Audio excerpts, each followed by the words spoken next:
Kri. How are you? I'm great. It's wonderful to see you today. Nice to see you too. It's been a couple weeks. I know I've missed you, and I'm excited that we're back at it. So, ciao tutti, benvenuti. This is another segment. Yeah, another segment of Vinoteca Casa Mia, and that's really my wine shop. Meaning, we want you to think about this as a place that you stop by and you learn about something new. You learn a new wine, get comfortable, and then what do? We talk about food because we've got to have some practical food pairings as well. So because really, if there's one thing that I love more than wine, it's food. Well, I like wine and food together because I don't think that you should have one without the other, really. So we're going with Montepulciano today, and Montepulciano specifically from the region of Abruzzo.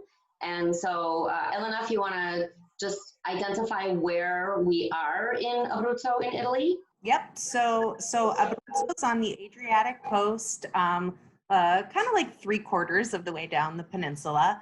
And Abruzzo's, like every Italian region, a unique region because you have such a tight interweaving of sea and mountain.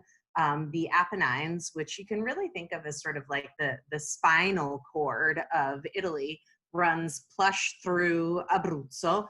But in the heart of the Montepulciano growing area, you've really got probably only between like 30, 40 kilometers from the foothills of the Apennines down to the Adriatic. And it's important to note that there's really two distinct growing areas for Montepulciano d'Abruzzo. You have the historic, very large bulk growing area, which is in Chieti, which is in the flatter lands close to the water. And then you have only a handful of, let's call them more boutique wineries that are up in the foothills of the Apennines heading towards Gran Sasso, which is the massive, the large kind of alone standing mountain that interrupts the flow of the Apennines through Abruzzo. So La Valentina, our producer in Abruzzo, is in the latter area, more up towards the Apennines. And they are one of the handful of wineries that for the past, I would say, a couple of decades have really been trying to move the production of wine in Abruzzo from more bulk wine thought of as commodity to more quality-driven minded production.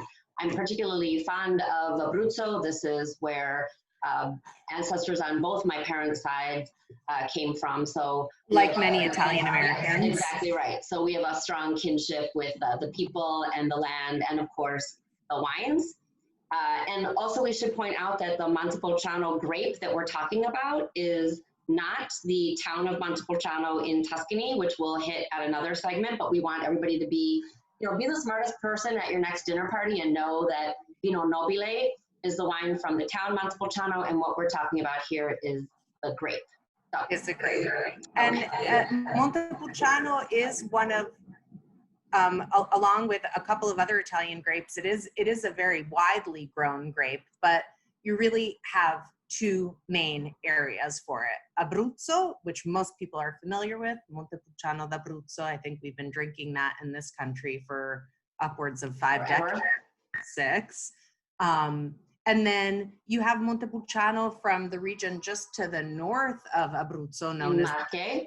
And it's very different stylistically. But to keep things simple, we're framing this like we did in our last segment to help people who aren't as familiar with Italian wines get familiar with Italian wines. So we said last time, if you really like unoaked Chardonnay, we suggest Soave. If you really like Merlot, which many of you do, even if the movie Sideways 10 years ago tried to convince you that you don't, right. You do. If you really, there's a lot to love about Merlot. If you really like it, then we think Montepulciano is a great place to direct you in Italy. Exactly. And one of the things that makes this wine so worth getting to know is, so of course you can see the color. So the grape is very rich in anthocyanin, and that is going to give, So that is the component of the skin that is going to give all of this really deep, dark color. And so on the spectrum of grapes, yes. So on the spectrum of grapes that contain this component, Montepulciano and Merlot are more up there. So you have a lot of this really dark blue, black fruit. And that also then, you know, kind of comes out on the palate as well. So, you know, the very dark, softer tannic quality exactly. to the wine. Right, which is another thing that I think that it has in common with Merlot, so that it's something, I mean, there is some grip, but it's a pretty gentle expression of tannin. So that's why we were thinking that this is, we would say. Yeah, right. It's a good place to go if you are a fan of Merlot and you're trying to discover new things. So which wine do you have from La Valentina of the Montepulciano? So I have their quote unquote entry level wine. We should point out that this is all estate fruit, right? So La Valentina owns and farms the fruit from all of the vineyards that they own. That's another distinction between a winery like La Valentina, small winery like La Valentina, and some of the larger producers in the Chieti district. So this is their basic everyday wine. You can find this in the shop for around 14, 15 bucks. Mm-hmm. Then if you're feeling you want to upgrade and you want to explore the Riserva, so I have a bottle of the Spout expression of Montepulciano. And the funny thing about this wine being called Spout is that, so Spout is farro, which is an ancient grain, which is a really important part of the agricultural landscape in Abruzzo. But Spout, the original grain, was brought to the region by the Germanic tribes, by the Longobards back in like 500-600, and it stuck and became a really important part of the Abruzzo's farming economy. And so the brothers of La Valentina, the Properzio brothers, thought that in homage to that history, they would name the wine Spout. For a Riserva, if you want to upgrade, you can upgrade here for between $20 and $25. So you can really get a top-notch expression of Montepulciano Riserva, still very affordable. Let's talk about food. I love talking about food. Okay, what dish did you choose to pair today? So even though I went super traditional with Suave, I decided to go, I think my theme will be flip-flopping between Italian and Asian cuisine, my two equal and unabiding loves. Your loves. I think like we talked about with the structure of the wine, having some fat is really nice. It's not necessary because the wine is very sort of fresh and easy drinking, but I'm planning a soy braised brisket. It's a great recipe. It's actually, I'll show it to you. The chef is Allison Roman. I've made this twice before, and even though it's warm now, I can make it in my instant cooker, which means that I don't have to heat up our one-bedroom apartment. So good idea. The soy braised brisket, which gives a little bit of the tang, but of course, brisket being a fatty cut, you're gonna have like a lot of that kind of funky meatiness. And then we'll have a chilled soba noodle. So I'll cook the soba noodles and then I'll finish them with sesame oil, some sesame seeds, and lots of chopped scallions on everything, again, just to liven it up. That sounds delicious. I'll be right over. Elena is in New York and I'm in Chicago, so the likelihood of that happening, not so much. You could just hop on a flight right now. Nobody's doing it. So for this particular wine and for today, I'm the one going with the very traditional dish. And so for Abruzzo's pastas, the meat that we would work with would be lamb.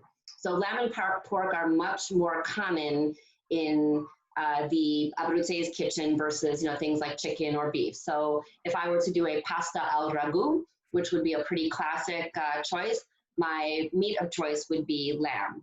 And I wanted to show you this really cool thing that I have. So this is called a chitarra, and you probably cannot see that there are strings, almost like a harp, running all across here.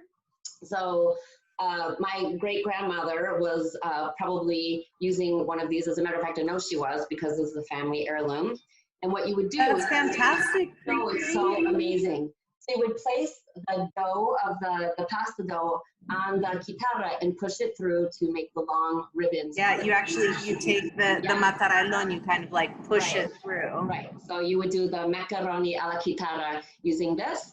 And of course, it's more than 100 years old and I don't use it, but it's very, very special to have such a family heirloom in my home. I cried when my mom gave it to me, I cried. So, oh, and you know what? I thought of something else, Elena, because we both chose a dish today that has meat or, would have meat. I thought of something for the vegetarian or vegan person who would want to pair something with the Montepulciano wine, and that would be farro, since we were talking about farro. You could do a farro-based dish with either roasted or grilled vegetables, and that would be a nice hearty dish to go along with especially if it had something kind of earthy to it, like a mushroom. Exactly. Yes. The shiitakes or maitakes, you want like a little bit of that kind of umami component, which the goodness of the Montepulciano really brings out.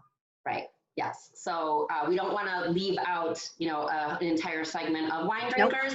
So I thought about that kind of, especially because I don't eat meat every day either. Like, exactly, trying to eat a lot less of it, but.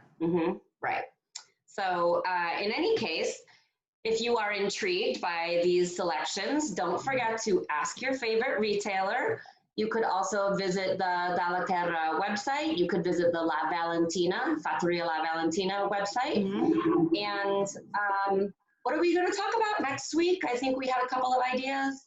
Oh, you know what? Maybe. Yeah, I'm still in my white wine phase, so I'm kind of like, let's talk about aromatic white wines. Okay, good plan. And then we can turn people on to a few things, again, that they might not be familiar with. Thanks, everybody, for joining us. Kristin, right. So nice to see you again. It's so good to see you. Ciao, Bella. Thank you for stopping by the Vinoteca Casa Mia. Ciao.